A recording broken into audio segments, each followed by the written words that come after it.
अमरावती ते नागपूर राष्ट्रीय महामार्गावर तिवसा शहरात सकाळी 7 वाजताच्या सुमारास एक धक्कादायक माहिती समोर आली आहे। एका अज्ञात वाहनाने बिबट्याला जोरदार धडक दिल्याने बिबट्या गंभीर जखमी झाला आहे। घटना उघडकीस येताच परिसरात एकच खळबळ उडाली। जखमी अवस्थेत बिबट्या महामार्गालगत पडून असल्याचे पाहून नागरिकांनी मोठी गर्दी केली। सकाळी 8 वाजताच्या सुमारास काही शेतकऱ्यांनी या घटनेची माहिती तिवसा वन विभागाला दिली।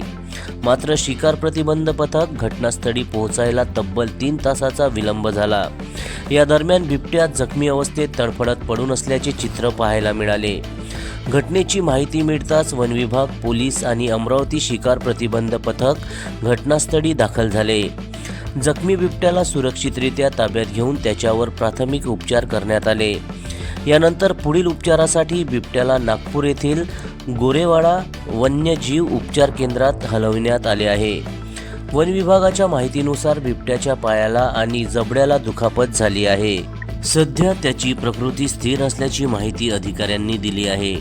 घटनेची माहिती मिळताच पथक तात्काळ घटनास्थळी दाखल झाले।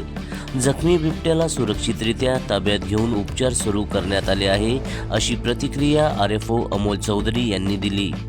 या रेस्क्यू ऑपरेशनमध्ये वन विभागाचे अधिकारी, पशुवैद्यकीय अधिकारी तसेच सर्पमित्र अविनाश पांडे आणि स्थानिक नागरिकांनी मोठ्या प्रमाणात सहकार्य केले। जनसमर्थन न्यूज, तिवसा, जिल्हा अमरावती।